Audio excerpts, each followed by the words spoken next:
Hello students, हम लोग पढ़ रहे थे some important facts regarding resonance. इसमें मैंने कल आप लोगों को बॉन्ड लेंथ के बारे में बताया था। हम लोगों ने आइडेंटिकल रेजोनेटिंग स्ट्रक्चर्स में जितने भी बॉन्ड्स रेजोनेंस में इन्वॉल्व होंगे वो सारे के सारे सेम बॉन्ड लेंथ के होंगे, और अगर नॉन आइडेंटिकल स्ट्रक्चर्स हैं तो जो रेजोनेटिंग स्ट्रक्चर ज्यादा स्टेबल होगा उसके रिस्पेक्ट में बॉन्ड लेंथ को देखें। ये जहां तक हम लोगों ने कल पढ़ा। चलिए नेक्स्ट शुरू करते हैं।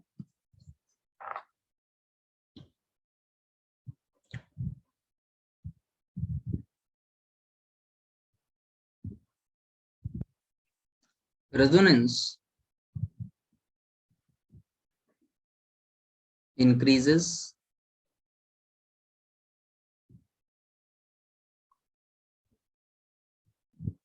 the bond length of double bond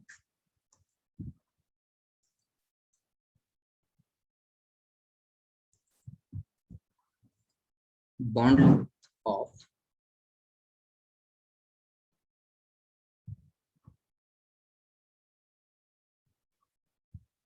double bond and decreases the bond length of single bond। ऐसा क्यों? क्योंकि जब रेजोनेंस होता है तो सिंगल बॉन्ड में डबल बॉन्ड की कैरेक्टरिस्टिक्स आ जाती और डबल बॉन्ड में सिंगल बॉन्ड की कैरेक्टरिस्टिक्स आ जाती। तो अगर डबल बॉन्ड में सिंगल बॉन्ड की कैरेक्टरिस्टिक्स आ जाएंगी तो डबल बॉन्ड की बॉन्ड लेंथ स्लाइटली इंक्रीज कर जाएगी, और अगर सिंगल बॉन्ड में डबल बॉन्ड की कैरेक्टरिस्टिक्स आ जाएंगी तो सिंगल बॉन्ड की बॉन्ड लेंथ स्लाइटली इंक्रीज कर जाएगी, स्लाइटली डिक्रीज कर जाएगी।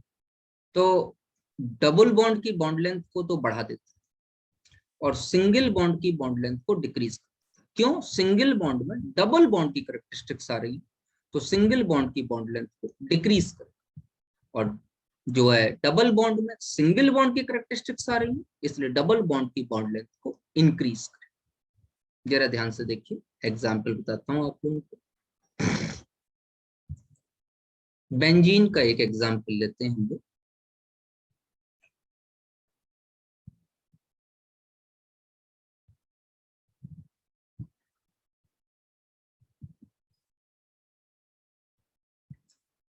बेटे pure carbon single bond carbon का बॉन्ड लेंथ है 1.54 angstrom. Pure double bond carbon का बॉन्ड लेंथ है 1.34 एंगस्ट्रॉम। बेंजीन में all bonds in benzene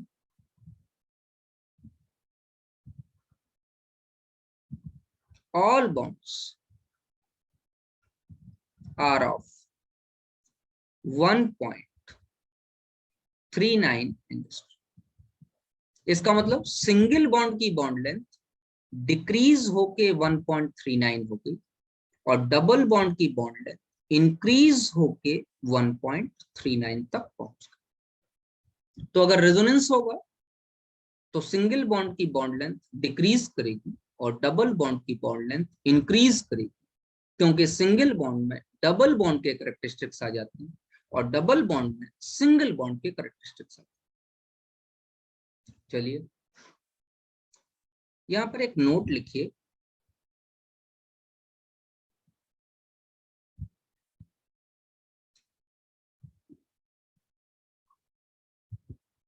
as the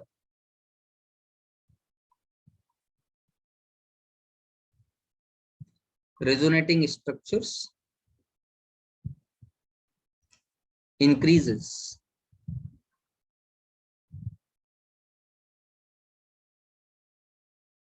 the resonance energy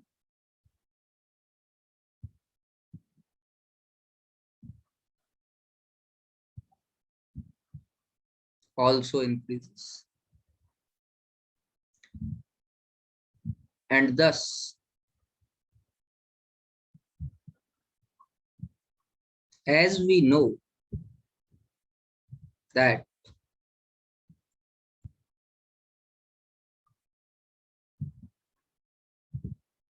resonance energy is directly proportional to stability,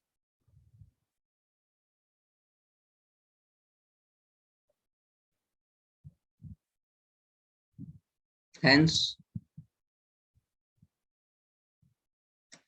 stability also increases. ये point मैंने आपको यहाँ इसलिए लिखा है क्योंकि आगे हम लोग number of resulting structures calculate करना सीखेंगे, उसके बिना काम बनेगा नहीं, क्योंकि आगे के क्वेश्चन बिना नंबर ऑफ रिजल्टिंग स्ट्रक्चर्स के आप नहीं कर पाएंगे। तो यहाँ पर जो हम नया पार्ट पढ़ने जा रहे हैं वो है calculation of number of resulting structures. Calculation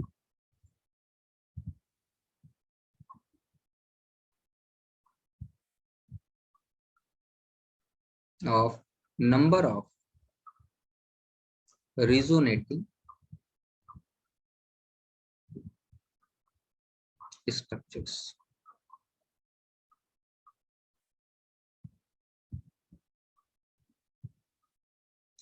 Number first, for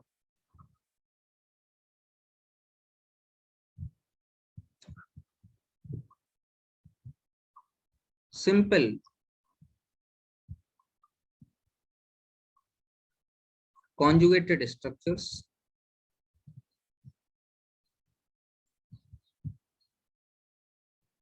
number of resonating structures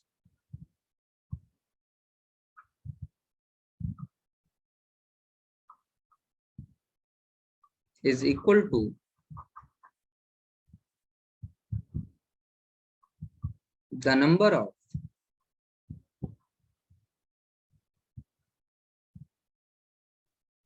conjugated positions. जो सिंपल कॉन्जुगेटेड स्ट्रक्चर्स हैं उसमें जो नंबर ऑफ रिजोनेटिंग स्ट्रक्चर्स हैं वो नंबर ऑफ कॉन्जुगेटेड पोजीशंस के बिल्कुल बराबर। अब ये कैसे निकालेंगे देखो, जैसे कि मैं एक एग्जांपल ये लिए ले रहा हूं,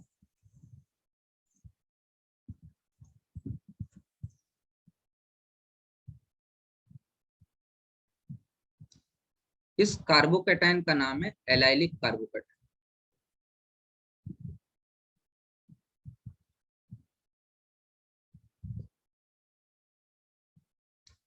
इसमें नंबर ऑफ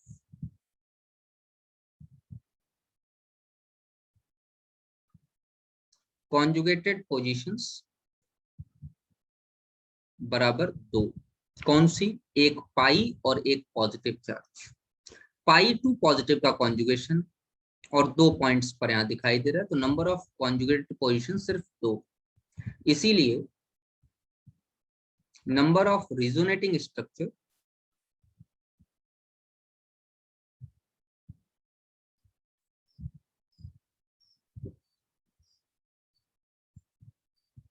बराबर हो जाएंगे 2। जितनी कॉन्जुगेटेड पोजीशन है उतने ही रिजोनेटिंग स्ट्रक्चर्स। जैसे मैं यहां कहूं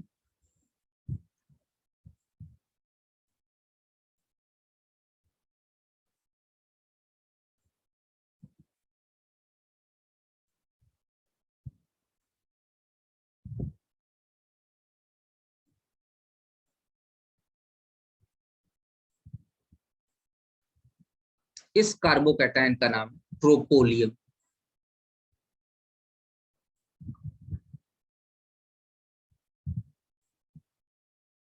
it is highly stable carbon.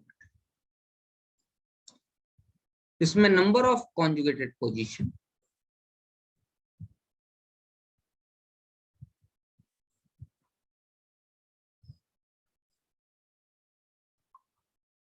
Is equal to 7।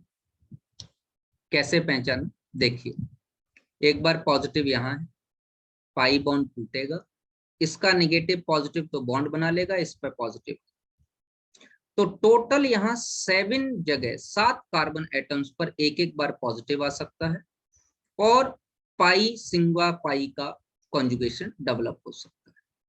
इसलिए इसमें number of resonating structures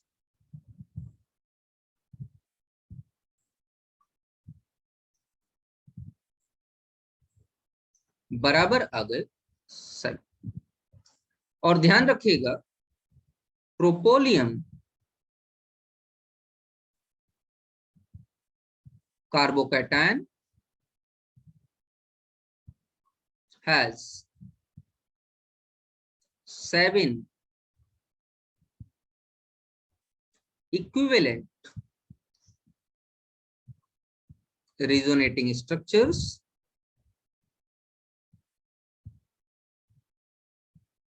thus is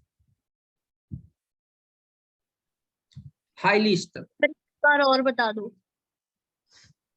मैं इसको एक्सप्लेन कर रहा हूं, समझिए बेटा। बनाओ अपने आप, जैसे एक ये बना लिया,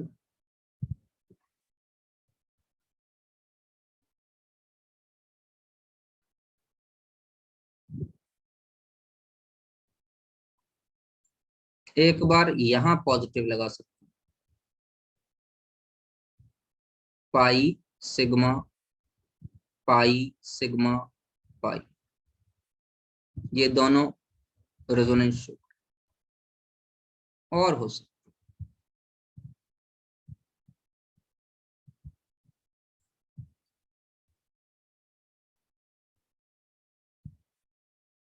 एक बार यहां पॉजिटिव लगा सकते हैं, तो ये पाई जो प्लस इधर सिग्मा उधर हो रहे हैं इसी को पाई। कॉन्जुगेटिव पोजीशन कहते हैं। बिल्कुल, अब समझ में आ गई बात या नहीं? ठीक है। बना लोगे 7, यस सर। बाद बाकी लोग भी बना लेंगे, शांत Yes, sir. बैठे हैं। एक बार यहाँ पॉजिटिव यस। बड़े धीमे से यस सर बोला है, पाई सिग्मा पाई अरे सिग्मा, माइक्रोफोन दूर था। Yes sir.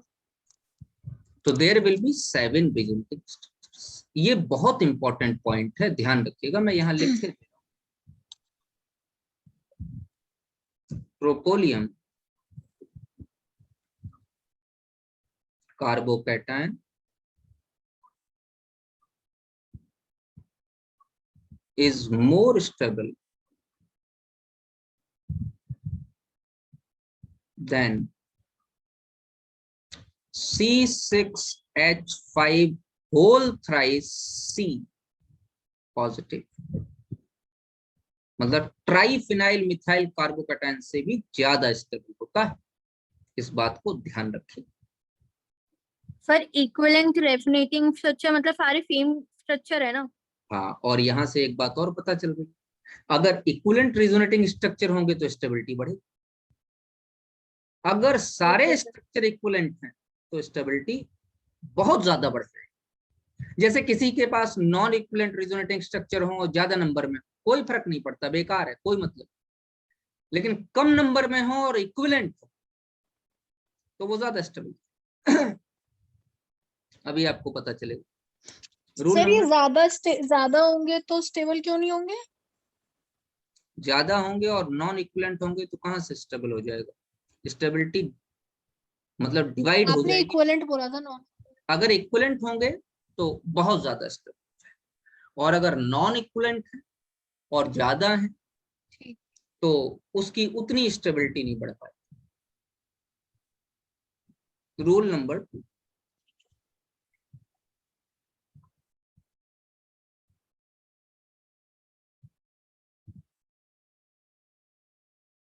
if phenyl ring, pH कहते हैं, is present, then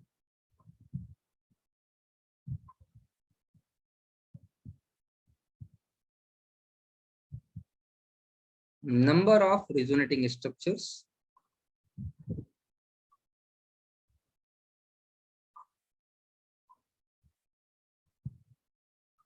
is equal to 3 for each phenyl ring plus 1 for each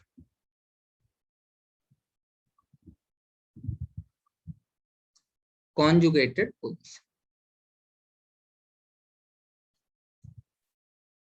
example देखेंगे सभी बच्चे।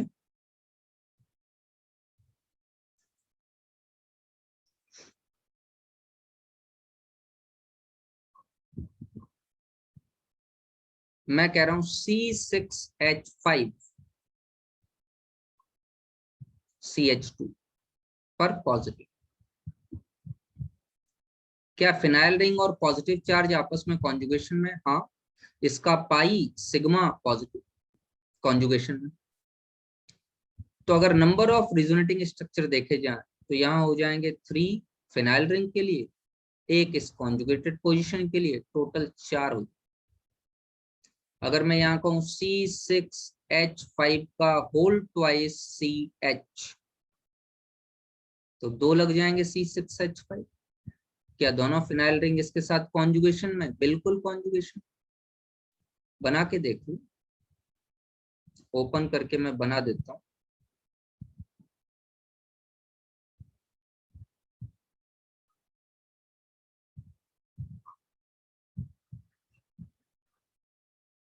सेवन हो जाएंगे फिर तो इसमें। Very good. 3 + 3 + 1 7। लेकिन क्या इक्विवेलेंट होंगे? नहीं, नॉन इक्विवेलेंट। क्यों? जैसे ही आप फिनाइल रिंग में रेजोनेंस अंदर ले जाओगे, ये बॉन्ड टूट जाएगा और यहाँ चार्ज आ जाएगा। इसीलिए इसकी स्टेबिलिटी उतनी नहीं बढ़ेगी जितनी ट्रोपोलियम आयन की बढ़ती। अगर मैं ये कहूं C6H5 का होल थ्राइस C पर पॉजिटिव, क्या नाम है इसका? Triphenyl methyl carbonium ion.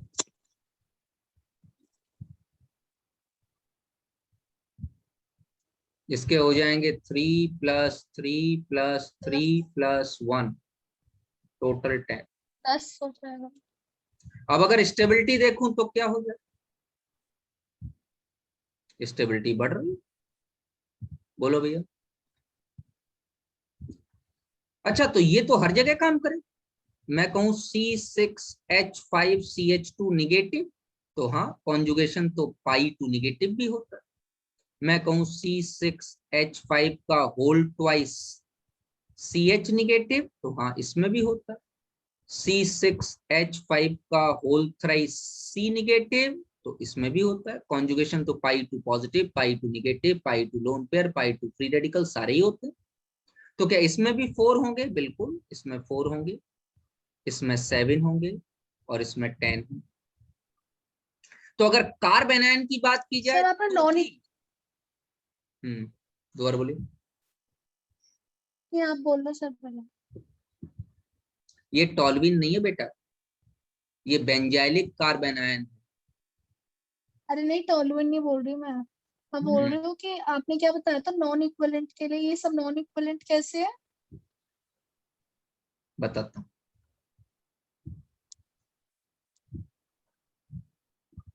Free radical में देखो तो भी यही बनेगा।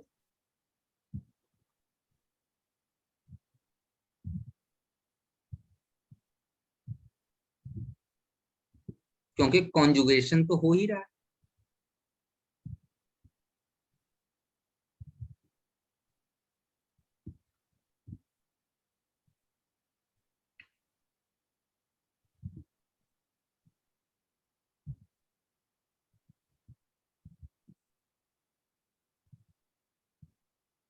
जरा मैं रेजोनेटिंग स्ट्रक्चर बनाता हूं तो आपको इक्विवेलेंट और नॉन इक्विवेलेंट समझ में आएगा।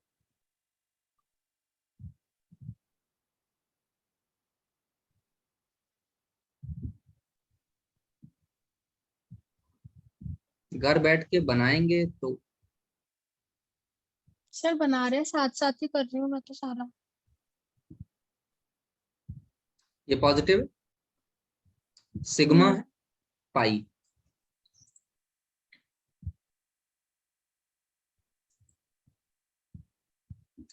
अब ये बॉन्ड पाई बॉन्ड कैसे ब्रेक डाउन होगा? ऐसे ब्रेक डाउन होगा, क्योंकि अगर उस कार्बन पे पॉजिटिव है तो उसके जस्ट बगल वाले कार्बन पे नेगेटिव आएगा, अंदर का पाई बॉन्ड टूट जाएगा।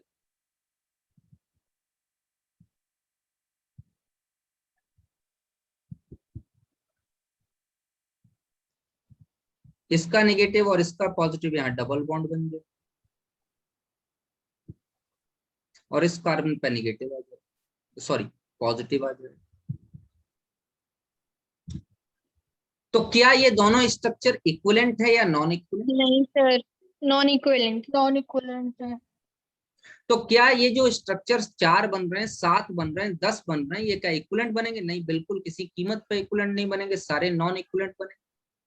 तो भले ही यहाँ 10 रेजोनेटिंग स्ट्रक्चर बन गए हैं, लेकिन अगर ट्रोपोलियम कार्बोकैटायन से लड़ाई की जाए तो ये हार जाएगा। ट्रोपोलियम कार्बोकैटायन, ट्राइफिनाइल मिथाइल कार्बोकैटायन जिसमें 10 रेजोनेटिंग स्ट्रक्चर हैं, उससे ज्यादा स्टेबल है। इसी तरीके से कार्ब एनायन में भी यही सीरीज दिखाई देगी और फ्री रेडिकल में भी यही सीरीज दिखाई देगी।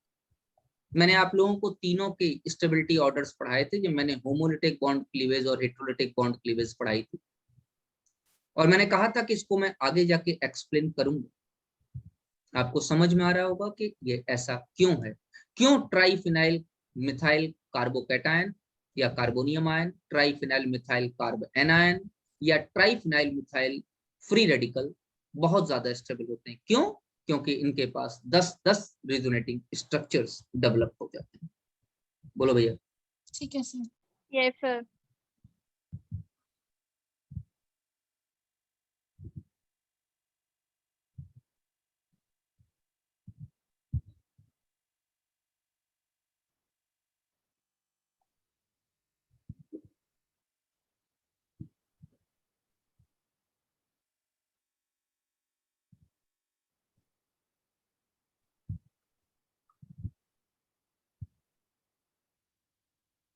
Free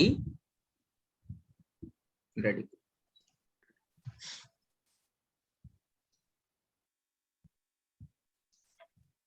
next,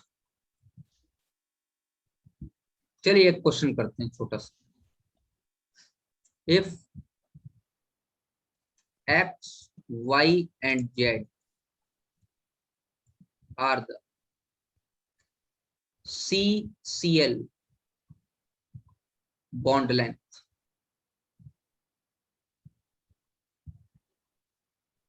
in the following structures,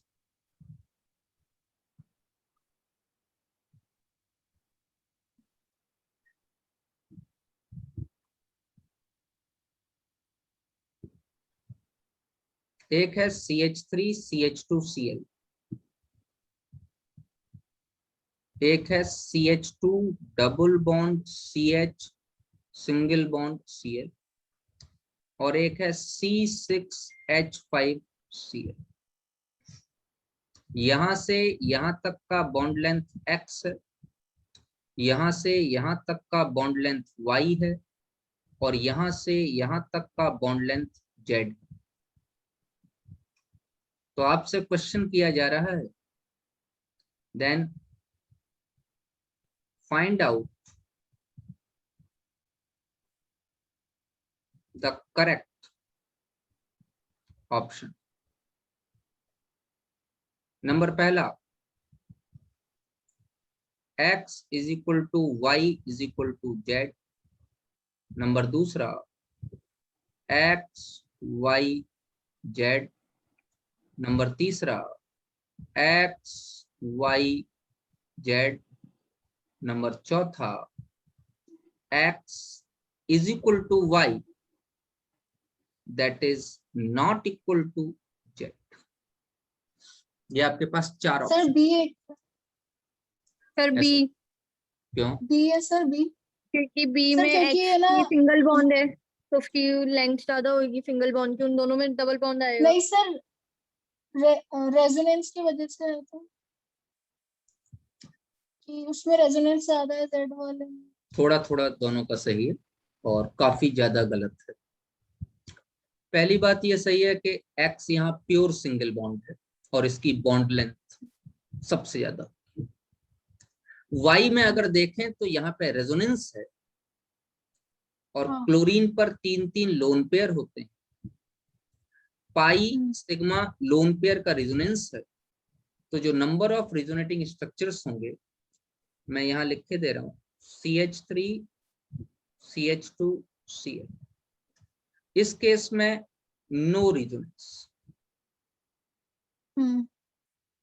तो यहाँ पर प्योर सिंगल बॉन्ड। इस केस में रेजोनेंस है और कॉन्जुगेटेड पोजीशन दो हैं, एक ये पाई और एक ये लोन पेयर। तो यहाँ पर दो रेजोनेटिंग स्ट्रक्चर्स डेवलप हो गए और इस सिंगल बॉन्ड में पार्शियल डबल बॉन्ड करें।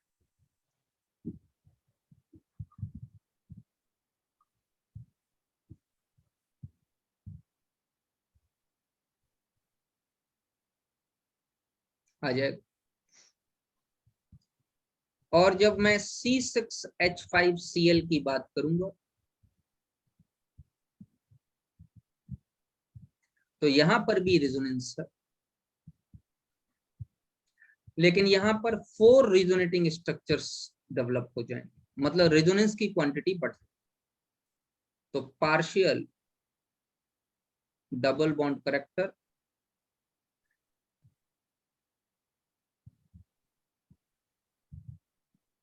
इंक्रीजेस, और अगर डबल बॉन्ड करेक्टर इंक्रीज कर रहा है क्योंकि number of resonating structures increase कर गए, तो बॉन्ड लेंथ डिक्रीज कर जाए।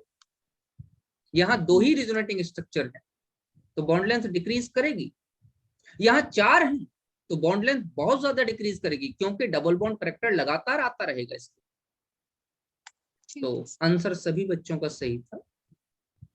तो correct option is option number B. ठीक है, next.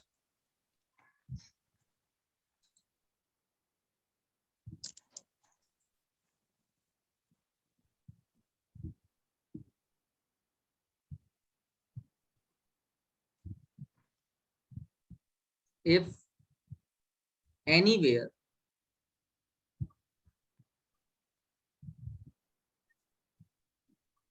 octet rule is deviated,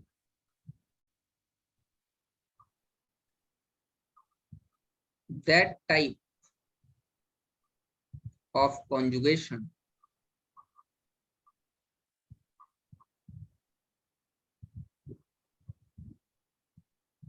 will not be taken into consideration। अगर कहीं पर ऑक्टेट रूल डेविएट कर रहा है तो ऐसे कॉन्जुगेशन को कंसीडर नहीं।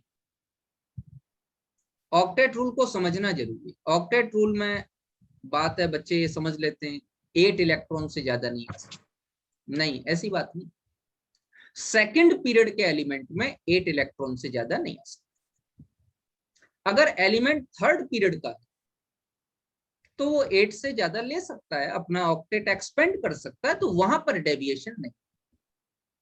लेकिन अगर सेकंड पीरियड का एलिमेंट है, नाइट्रोजन है, ऑक्सीजन है, फ्लोरीन है, तो वहां पे फिर 8 से ज्यादा इलेक्ट्रॉन नहीं आ सकते। अब अगर सल्फर है तो उसके पास 10 और 12 इलेक्ट्रॉन हो सकते हैं, हमको क्या प्रॉब्लम है, it can expand it's octet. तो वो ये कह रहा है कि अगर कहीं पर ऑक्टेट रूल डेविएट हो, ऑक्टेट रूल मतलब मॉडिफाइड ऑक्टेट, ये नहीं है क्या आप अंधे बन के 8 इलेक्ट्रॉन का ऑक्टेट रूल लगा रहे हैं कि 8 इलेक्ट्रॉन आ गए मामला खत्म? नहीं नहीं, 8 से ज्यादा आ गए नहीं। सेकंड पीरियड का एलिमेंट है नाइट्रोजन, ऑक्सीजन, कार्बन, फ्लोरीन। यहां अगर 8 इलेक्ट्रॉन आ रहे या 8 तो सही है, और 8 से अगर ज्यादा आ रहे तो हो ही नहीं सकता क्योंकि इनके पास डी ऑर्बिटल वेकेंट नहीं। लेकिन अगर सल्फर है, फास्फोरस है, तो यहाँ 8 से ज्यादा इलेक्ट्रॉन हो सकते, तो वहां ऑक्टेट रूल का डेविएशन नहीं। तो वो यही कहना चाहता है अगर ऑक्टेट रूल डेविएट कर गया तो कंपाउंड स्टेबलाइज या तो वो कॉन्जुगेशन नहीं हुआ, उस कॉन्जुगेशन को कंसीडर ही नहीं कर। जरा ध्यान से देखिए बेटे, अगर मैं ये कह देता हूं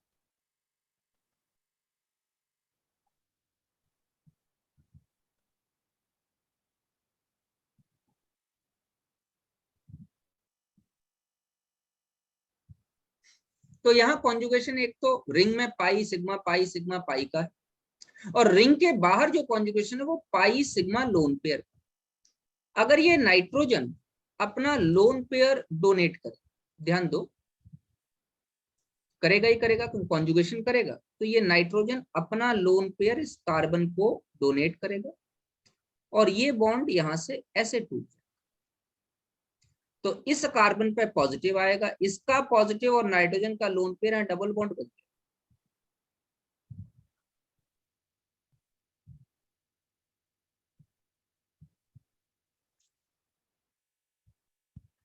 इस पर निगेटिव आ जाएगा और यहां डबल बॉन्ड NH2 आ जाएगा और उस पर पॉजिटिव चार्ज आ जाएगा, लोन पेयर डोनेशन। और इस नाइट्रोजन में 8 इलेक्ट्रॉन्स अवेलेबल हैं, तो यहां no deviation of octet rule,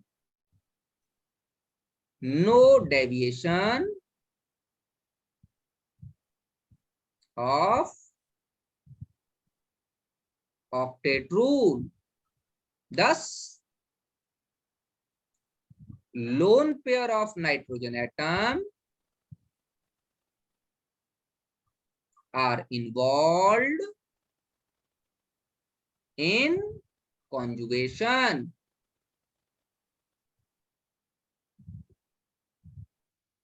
अब मैं दूसरा एक एग्जांपल ले,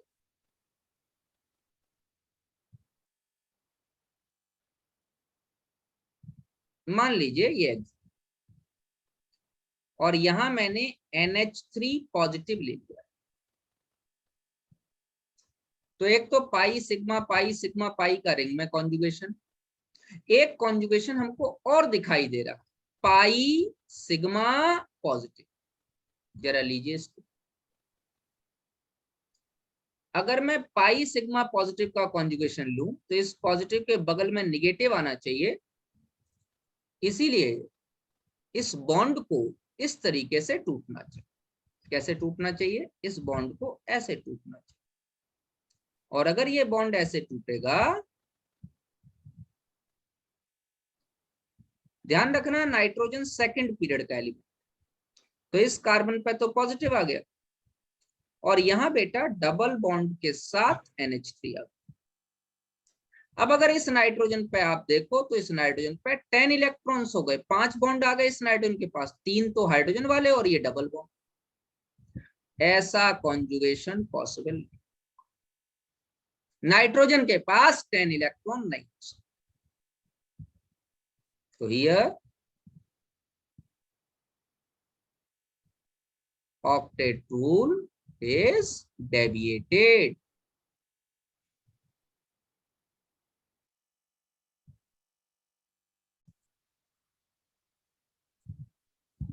तो लिख सकते हैं बेटे,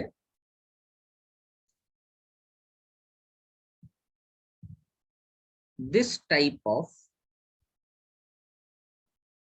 conjugation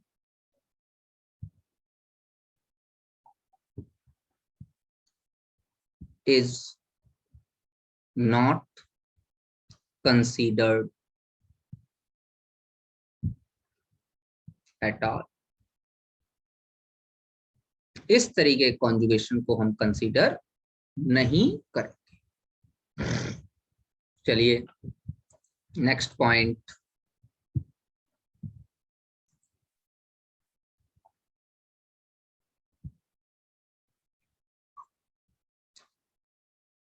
if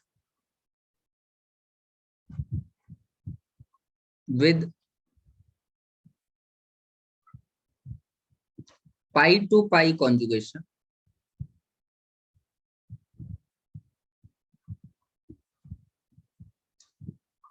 at same position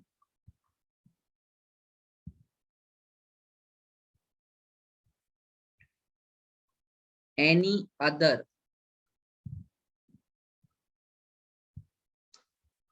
type of conjugation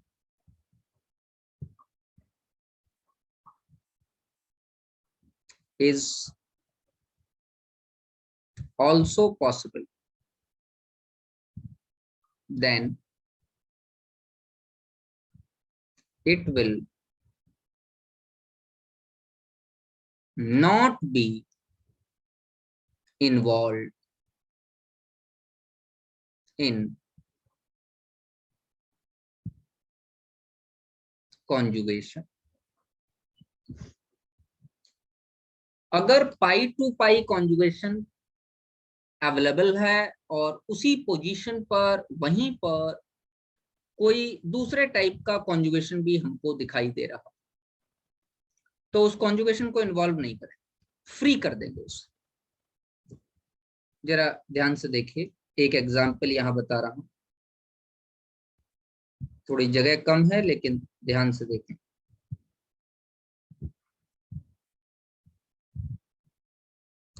अनमोल बेटे, इस कंपाउंड का क्या नाम है? Sir pyridine. Pyridine. Pyridine, yes sir. इस रिंग में कैसा Active कॉन्जुगेशन है? पाई सिग्मा पाई का कॉन्जुगेशन इस रिंग में। लेकिन अगर ध्यान से देखें तो ये लोन पेयर के साथ भी एक कॉन्जुगेशन पॉसिबल हो रहा है, लोन पेयर सिग्मा पाई। इधर जरा देखिए, ये कॉन्जुगेशन भी तो पॉसिबल हो, दिखाई दे रहा है? Yes sir.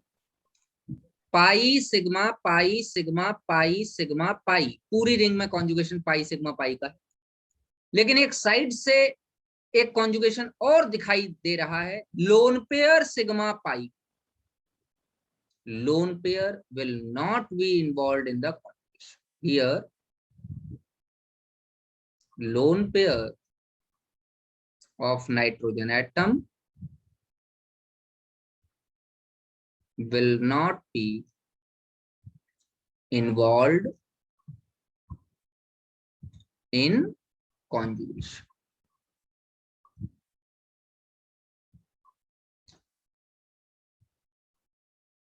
ठीक है बच्चे? अब जरा इस बात को समझ लेना जरूरी है कि ये कहां पर काम करेगा। एक क्वेश्चन करते हैं।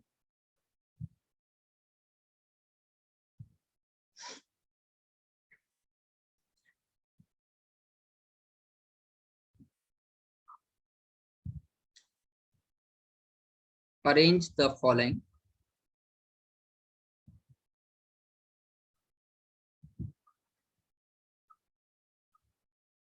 compounds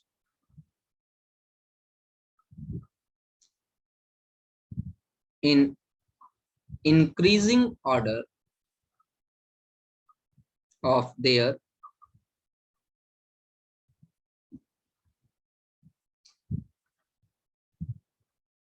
pKb values। ये एक क्वेश्चन। ए,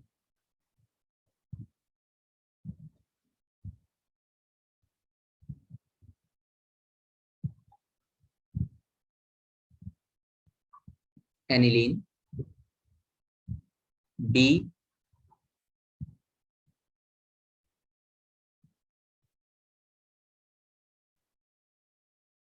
पायरिडीन, सी पिपरिडीन,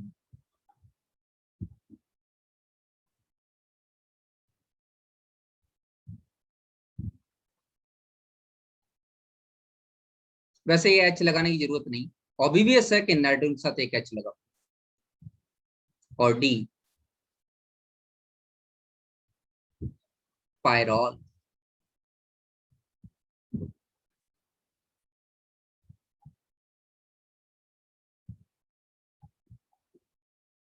बच्चों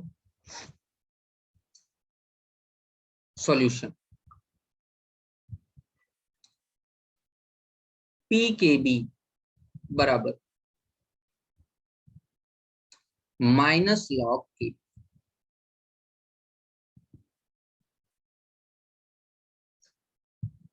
इसका मतलब हम जानते हैं कि KB directly proportional to basic nature, तो PKB inversely proportional to basic, PKB increases basic nature decreases. अब यहां जिस बेस का नेचर, बेसिक नेचर जो निकालने जा रहे हैं वो लुईस बेस है। The species which have free lone pair on the nitrogen, completely free lone pair on the nitrogen, and greater electron density will be highly basic.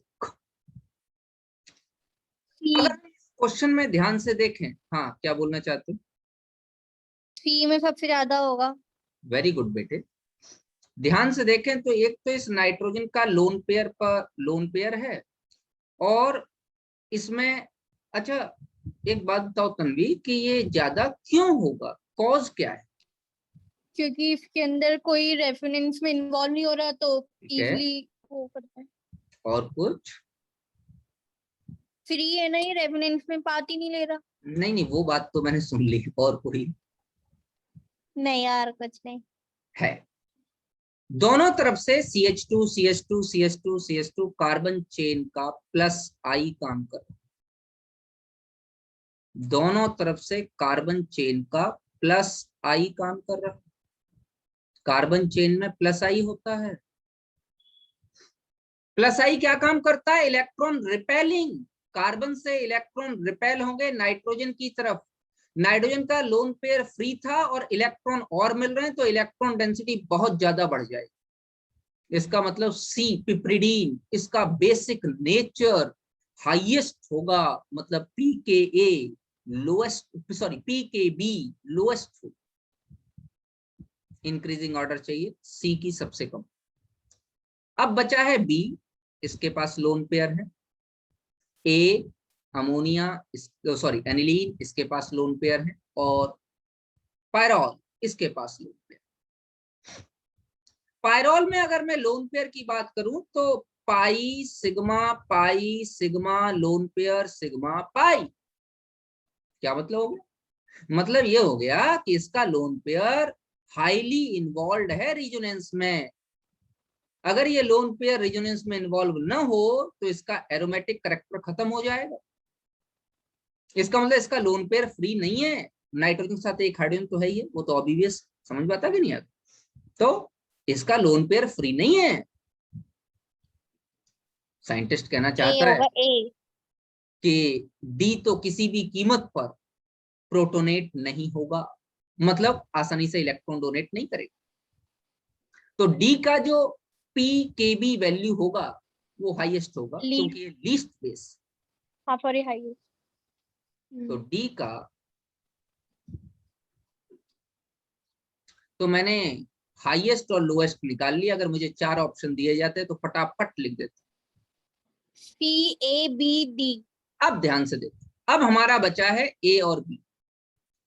ए में lone pair involve हो सकते हैं क्या? अभी अभी मैंने आपको ऊपर एग्जाम्पल बताया, बिल्कुल इसके लोन पेयर इन्वॉल्व हो सकते हैं।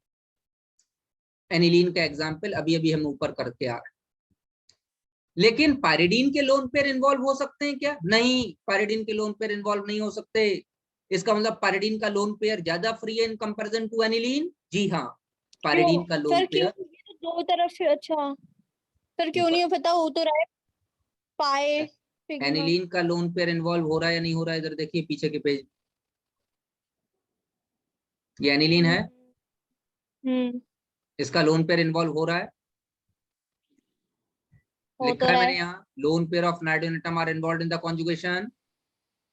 नहीं हो रहा सर, नहीं हो रहा। अरे हो रहा है एनिलीन में, कैसे नहीं हो रहा? हो तो रहा है। अरे नीचे वाले में बोल रही हूँ, पायरिडीन में। जबकि पायरिडीन में लोन पेयर इन्वॉल्व नहीं हो रहा। हाँ एनिलीन में तो हो रहा है, एनिलीन में तो हो रहा है, पायरिडीन में नहीं हो रहा। तो बताओ लोन पेयर पायरिडीन में ज्यादा फ्री है या एनिलीन में ज्यादा फ्री है? पायरिडीन में। पायरिडीन में। पायरिडीन। तो इसका मतलब पायरिडीन मोर बेसिक होगा, तो इसका पीकेबी कम होगा, तो सी के बाद बी के बाद ए, और सबसे ज्यादा पीकेबी मतलब least basic will be D, pyrrole, क्योंकि उसमें तो 100% बिना लोन पेयर इन्वॉल्व हुए इसका एरोमेटिक करेक्टर ही खत्म हो जाएगा। तो ये तो रिंग ही इसलिए स्टेबलाइज कर रही है क्योंकि नाइट्रोजन का लोन पेयर इन्वॉल्व है, अन्यथा स्टेबलाइज ही नहीं करेगी। तो सीधी सीधी बात है कि नाइट्रोजन का लोन तो पेयर सर ये इन्वॉल्व डी वाला जो एच को इसलिए जाने नहीं देगा ना? नहीं, अपना लोन पेयर एच को इजिली जाने नहीं, एच को इजिली आने नहीं देगा। प्रोटोनेशन एच हो को रहा है, इसलिए आने। प्रोटोनेशन, हाँ कोई एच पॉजिटिव इस पे जाके अटैक करेगा इस लोन पेयर पे, तो क्या इस लोन पेयर पे अटैक हाँ कर हाँ। पाएगा? इतनी आसानी से नहीं नहीं सर, अटैक कर पाएगा, क्योंकि ये पहले से कॉन्जुगेशन में इन्वॉल्व। बस ऑल्दो पायरॉल इज बेसिक, मना नहीं कर रहा, लेकिन in comparison to A B and C it is least basic in nature. और सी वाले पे इजिली अटैक कर देगा वो, क्योंकि सी ये तो वाले पे बहुत, रेजोनेंस नहीं हो रहा। तो सी वाले पे प्रोटोनेशन बहुत आसानी से हो जाएगा। एक और क्वेश्चन देखिए,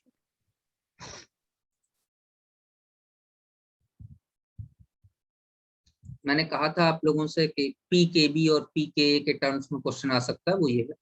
एक क्वेश्चन और देखते हैं, मुझे निकालना है, ये ए है पायरॉल,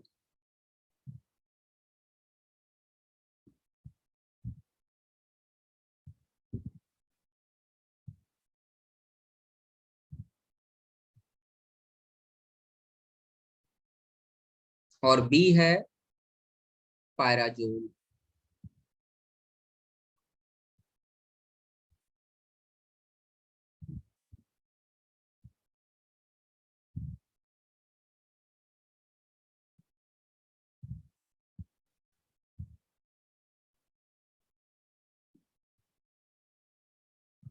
मैं क्या निकालना चाहता हूं? Basic nature. अब यहाँ मैं पीके भी नहीं, की बात नहीं कर रहा हूं, मैं बेसिक नेचर की बात। इसका बेसिक नेचर ज्यादा होगा या बी का बेसिक नेचर ज्यादा? इसका नाम है पायरॉल, इसका नाम है पायराजोल।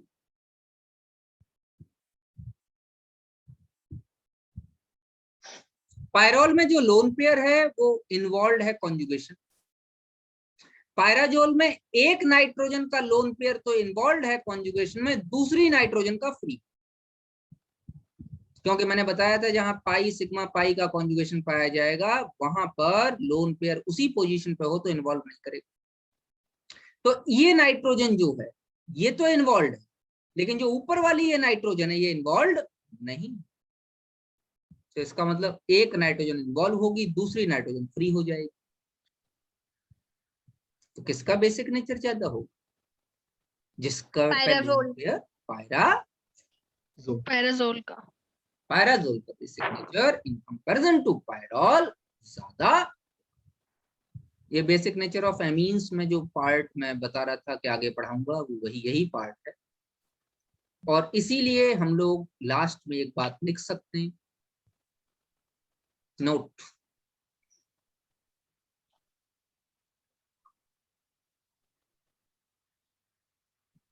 ऑलवेज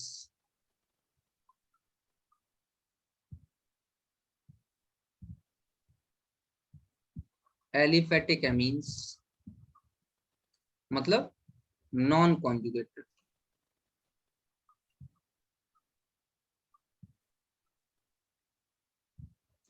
एग्जाम्पल ले सकते हो इथाइल एमीन,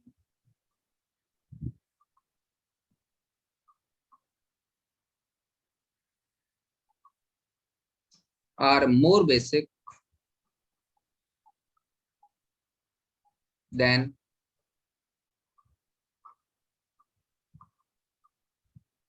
aromatic amines, क्योंकि ये हमेशा कॉन्जुगेटेड होंगी। एग्जाम्पल ले सकते हो एनिलीन, CH3 CH2 NH2।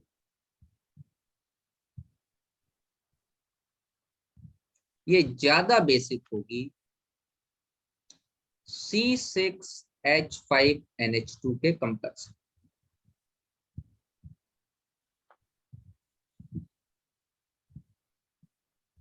क्योंकि ये एनिलीन है और एनिलीन का लोन पेयर इन्वॉल्व होता है, जबकि इथाइल एमीन में तो कोई कॉन्जुगेशन है नहीं।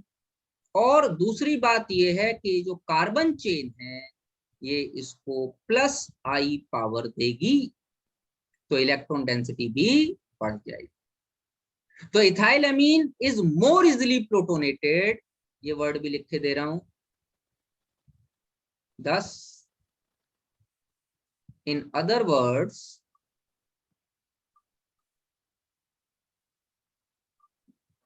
we can say that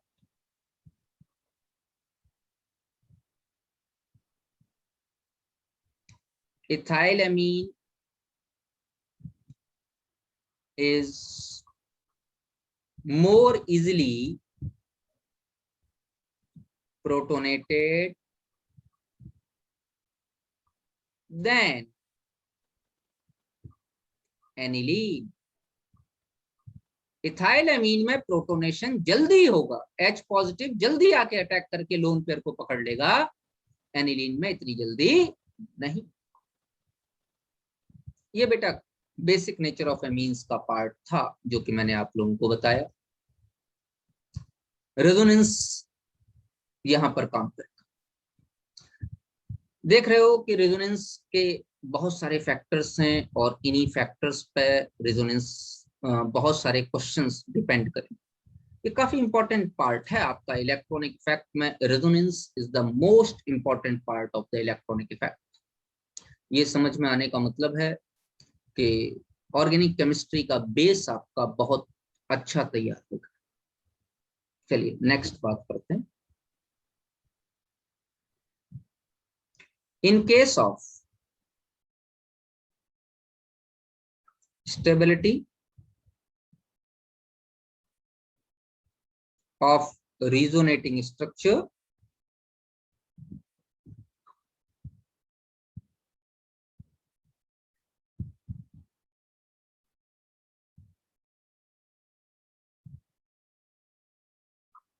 positive charge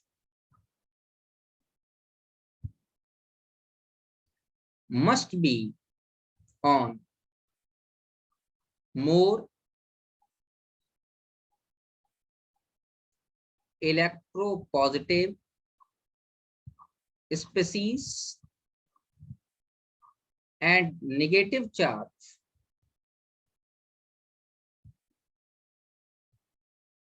will be on more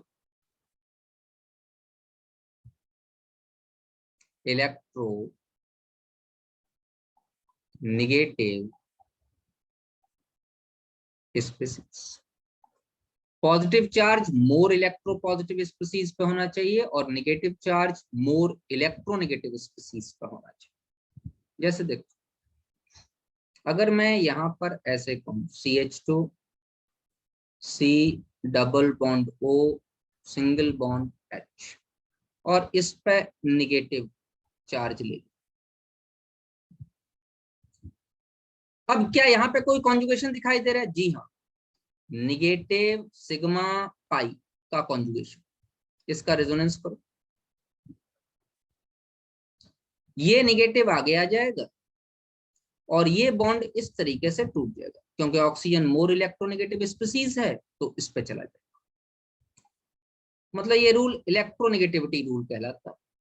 carbon CH2 के साथ डबल बॉन्ड कार्बन बन जाएगा, इस ऑक्सीजन पे निगेटिव आ जाएगा और ये H। ये दो रेजोनेटिंग स्ट्रक्चर्स पर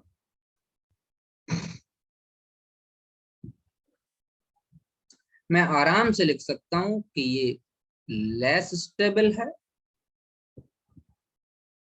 और ये मोर स्टेबल है। कोई प्रॉब्लम तो नहीं है आप लोग?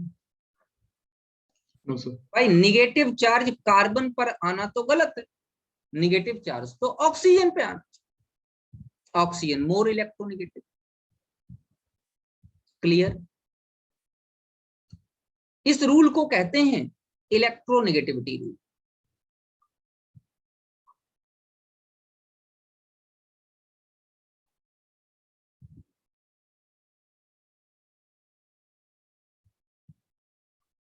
अच्छा,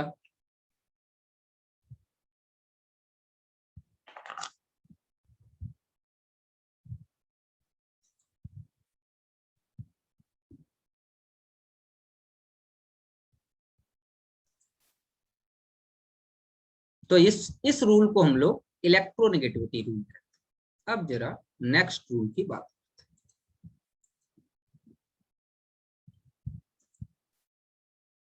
नेक्स्ट रूल ये कह रहा है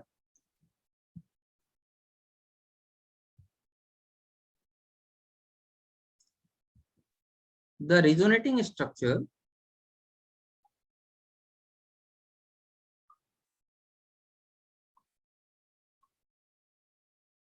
in which all atoms have complete octet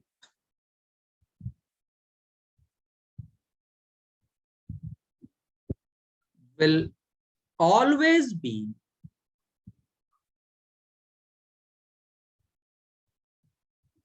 more stable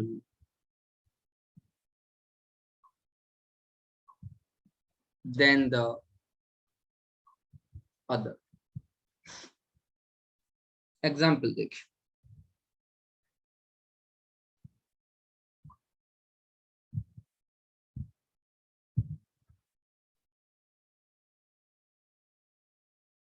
एक मिनट रुको।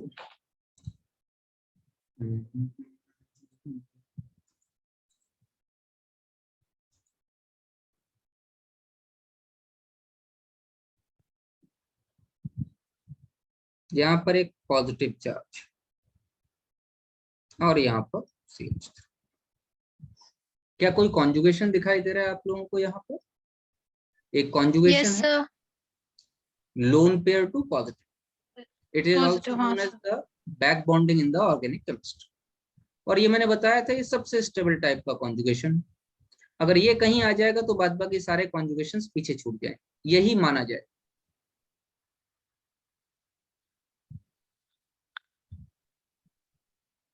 होगा क्या? ये लोन पेयर इस पॉजिटिव चार्ज को डोनेट कर दिया जाए, डबल बॉन्ड CH बन जाएगा। ऑक्सीजन ने लोन पेयर डोनेट किया, इस पर पॉजिटिव चार्ज आ जाएगा, एक लोन पेयर बचा रहेगा इस पर और CH। अब जरा इस चीज को समझिए। इस कार्बन में कितने बॉन्ड हैं? सर 2। अच्छा कार्बन में, सॉरी कौन से कार्बन में बोल रहे हो सर? 3। हाँ सॉरी। आप सब लोग मार खाने का काम कर रहे हैं। इस सॉरी कार्बन में गलती से सर। 4 बॉन्ड, 3 तो हाइड्रोजन के साथ sir. और एक ऑक्सीजन के साथ। Yes, sir. हाँ, और ठीक इस है। कार्बन का ऑक्टेट कंप्लीट है, 8 इलेक्ट्रॉन। ऑक्सीजन में इसमें कितने इलेक्ट्रॉन दिखाई दे रहे हैं? 3 4 दो 5 6 बॉन्ड है। 7 8 8 8 ही है। इस कार्बन में कितने इलेक्ट्रॉन दिखाई दे रहे हैं? 1 2 3 3 4 3 बॉन्ड है, 6 इलेक्ट्रॉन। 3 बॉन्ड है। हाँ 3 बॉन्ड है और Yes, sir. 6 इलेक्ट्रॉन। और इस कार्बन में एक। 8। हाँ इस कार्बन में 8 8 इस ऑक्सीजन में 8 10 इस कार्बन में 8 इस कार्बन में 8 8। ये तो 2 ये ज्यादा रेजोनेंस। स्टेबल हो गया तो ये हो गया लेस स्टेबल और वो वाला ज्यादा स्टेबल हो गया। और ये हो गया most.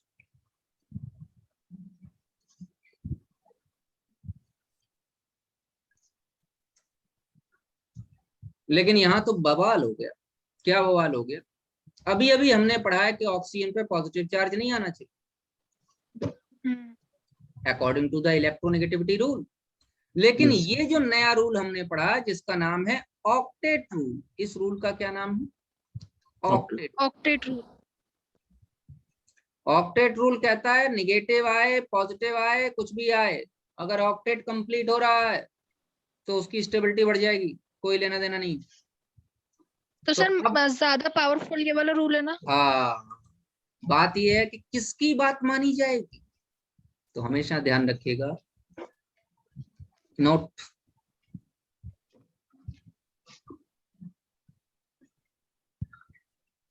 if anywhere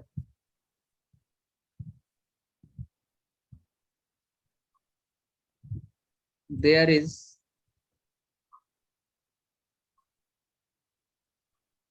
struggle in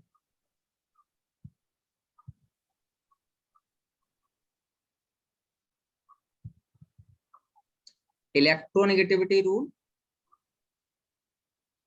and octet rule, then always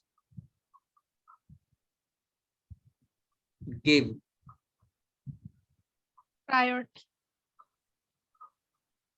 preference या priority to octet rule। हमेशा आप ऑक्टेट रूल को प्रायोरिटी देंगे, कभी भी आप इलेक्ट्रोनेगेटिविटी रूल को प्रायोरिटी नहीं। समझ में आता है? लेकिन हाँ, अगर ऑक्टेट कंप्लीट नहीं हो रहा और ऐसा कुछ नहीं हो रहा और उसके बाद भी किसी इलेक्ट्रोनेगेटिव एटम को पॉजिटिव चार्ज बर्दाश्त करना पड़ रहा है, तो फिर इलेक्ट्रोनेगेटिविटी रूल का जो है मामला चलेगा। और उस केस में इलेक्ट्रोनेगेटिविटी रूल के अकॉर्डिंग अगर more electronegative atom positive charge bear कर रहा है तो वो लेस स्टेबल, और अगर more electronegative atom negative charge bear कर रहा है तो वो more stable. And the last point, facts में लास्ट पॉइंट है, रेजोनेंस खत्म नहीं हुआ, रेजोनेंस तो काफी लंबा है। फैक्ट्स है कि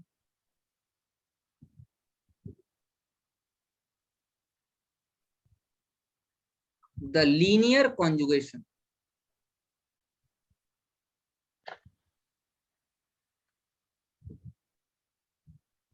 is more stable than cross conjugation।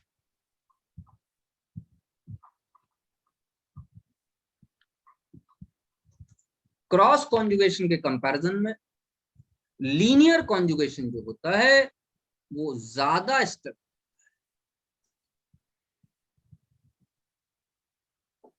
देखिए एक एग्जांपल ये,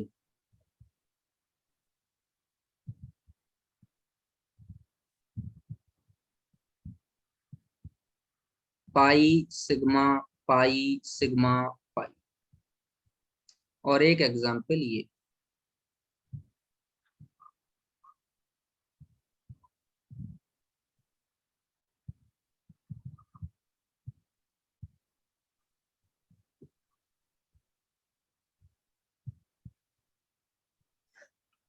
अब दोनों की बातचीत कर लो।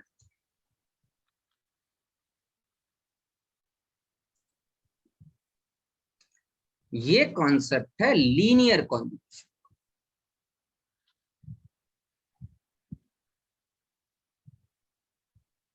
कैसे? एक तरफ से चलो, पूरा लास्ट तक पहुंच जाओगे, पाई सिग्मा पाई। अच्छा, इसमें एक तरफ से चलना जरा, पाई सिग्मा ऊपर आ गए पाई, अब क्या वापस आ सकते हैं? वापस कहां से आओगे?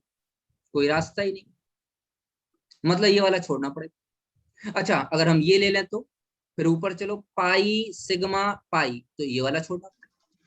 तो इसका मतलब इसमें एक क्रॉस बन रहा है, एक बार यहां से ले सकते हो या एक बार यहां से ले सकते हो। तो ये जो कॉन्जुगेशन है ये क्रॉस कॉन्जुगेशन है,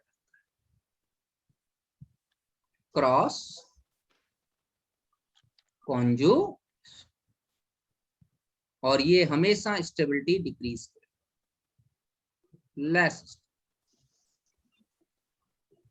और ये हमेशा स्टेबिलिटी इंक्रीज, ये मोस्ट।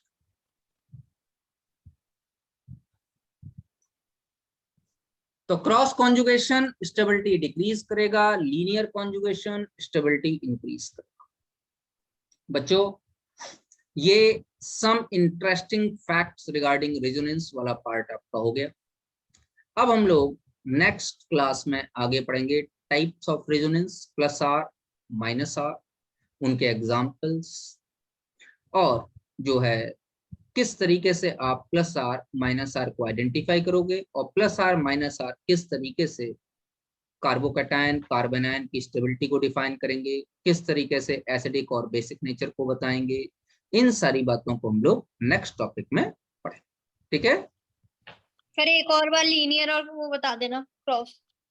लीनियर में बेटा लगातार यहां से लेके यहां तक आप चलो, pi sigma pi sigma pi. चल पा रहे हो या नहीं? ये कहीं सर कहीं रुके तो नहीं? अब क्रॉस में चलो, नहीं। पाई सिग्मा, ऊपर बढ़ जाओ पाई, फिर अगर यहां तक बढ़ गए तो ये टर्मिनल वाला कार्बन डबल बॉन्ड कार्बन आपको छोड़ना पड़ेगा, और अगर ऊपर से इस साइड चले गए पाई सिग्मा पाई, तो लेफ्ट साइड जो टर्मिनल वाला है वो डबल बॉन्ड छोड़ना पड़ेगा। तो इसका Okay, मतलब या तो इस रास्ते चलो या इस रास्ते चलो, तो there is a cross conjugation. समझ में आया? ओके। और क्रॉस कॉन्जुगेशन हमेशा स्टेबिलिटी क्या काम करेगा? डिक्रीज करेगा। चलो मिलते हैं आपसे नेक्स्ट टॉपिक।